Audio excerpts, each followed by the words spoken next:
Hey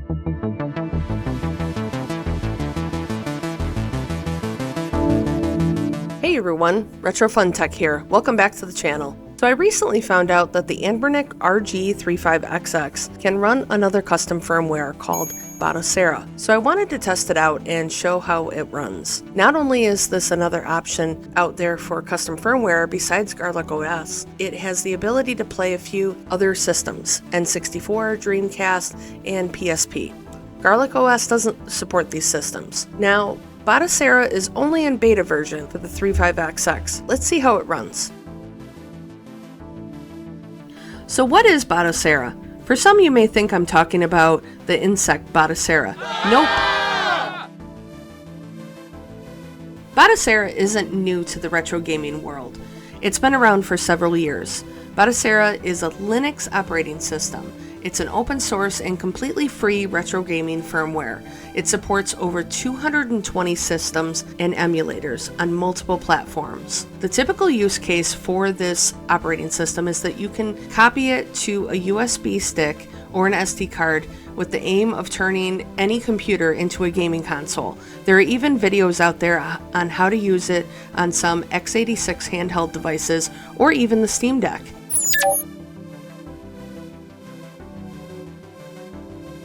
So to get started with installing Batocera, make sure you have a spare micro SD card. Anything from 64 gig to 256 gig would work. Make sure that you use a good quality card like SanDisk or Samsung's to get the best results. Take the spare SD card and plug it into your computer. Scroll to the link below where you can find the GitHub for the Batocera custom firmware. Scroll down to the Assets section for the latest release.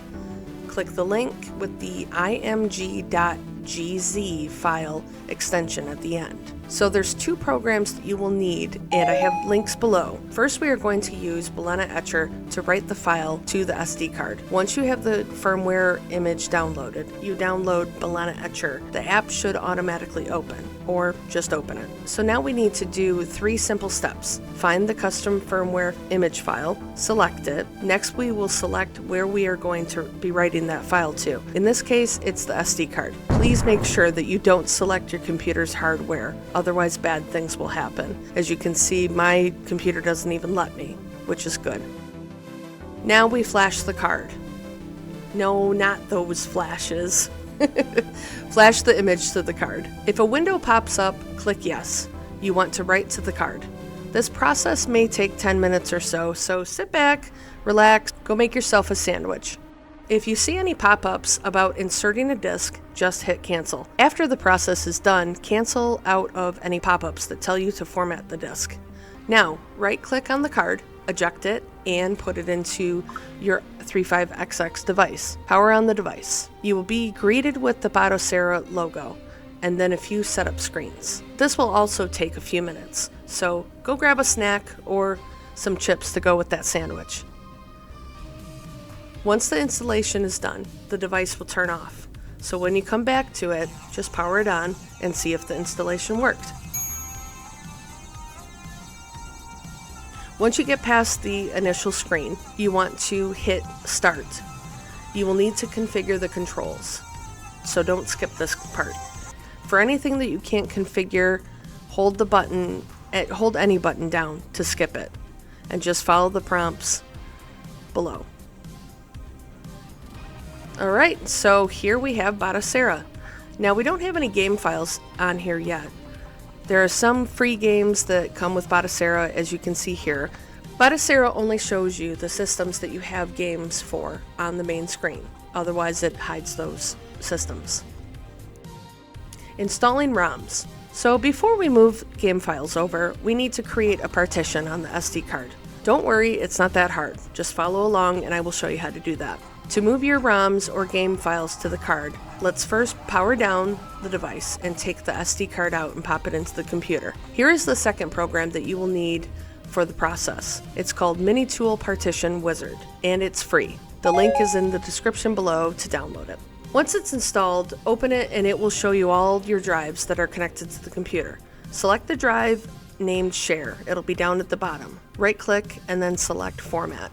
Make sure that you are for sure selecting the correct file, otherwise terrible things will happen.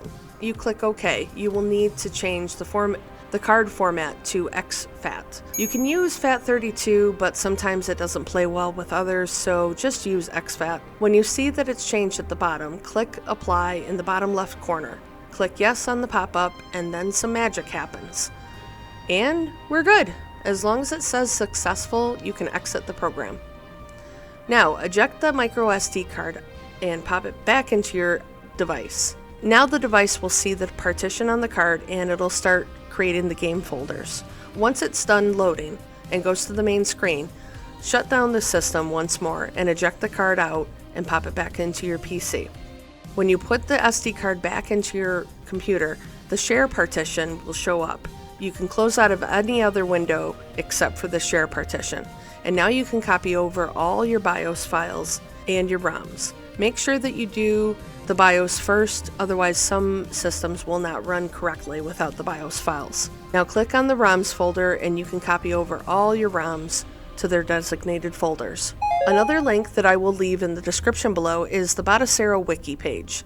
I would recommend checking out that site for info on what BIOS files and the format of the ROMs have to be in.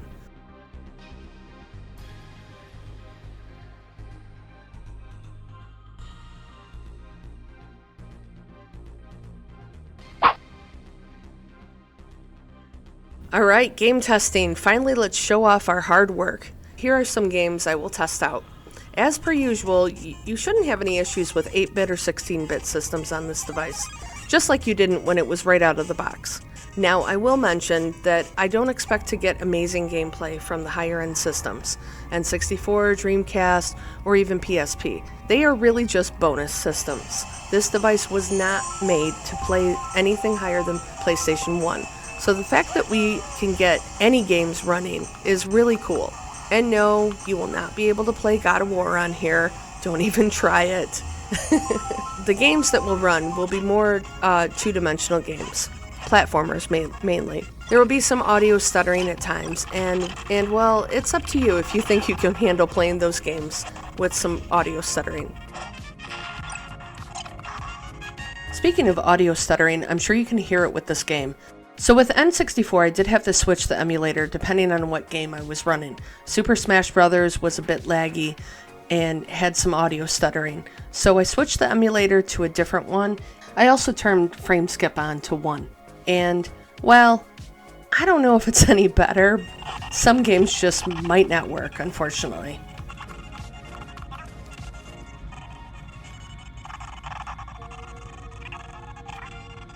But some games do work, so you might have to play around with the settings and the cores and see which games might work for you. Before we get into Dreamcast, let's enjoy Earthworm Jim for a moment.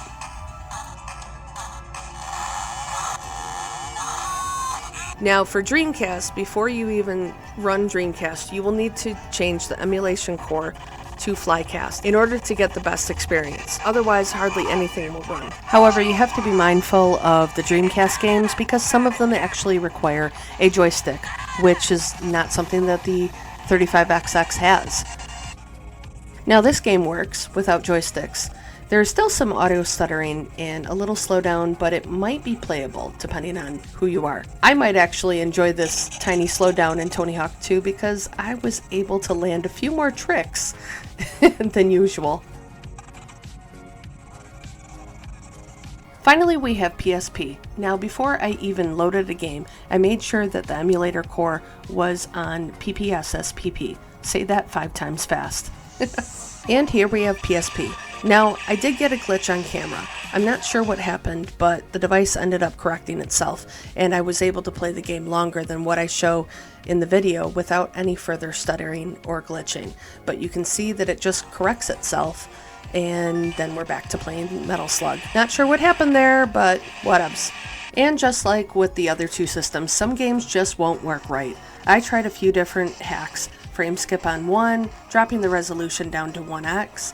I even went into the PPSSPP app and changed the graphics backend from OpenGL to Vulkan. Nope, nothing. It ran a tiny bit better by the time I was done with it, but it's definitely not playable like this.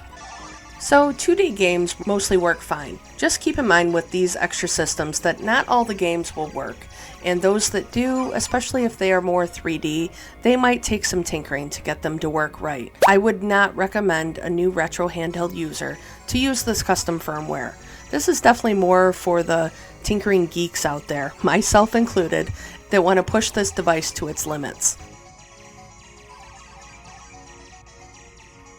So what do you think about having Batocera on the RG35xx?